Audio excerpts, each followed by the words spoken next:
sekalian, sebelum ada PKK ini ada nggak pengobatan gratis? Ada nggak beasiswa yatim?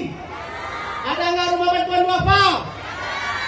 Oleh sebab itu, Partai Aceh ini punya doktrin dan prinsip, punya ideologi, perjuangkan dan pertahankan hak-hak dan kepentingan rakyat Aceh. Itu ideologi Partai Aceh, Bapak sekalian. Oleh sebab itu, bukan persoalan jabatan, Bapak sekalian, bukan soalan masalah Mualim menjadi gubernur dan juga Memang Madilan Nudari ingin menjadi wali kota. Tapi persoalan Aceh yang belum selesai yang harus diperjuangkan.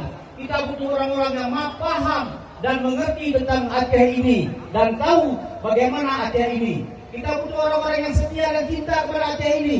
Kita butuh orang-orang yang punya komitmen dan konsisten untuk memperjuangkan hak-hak kita di Aceh ini. Ini sudah dibuktikan oleh para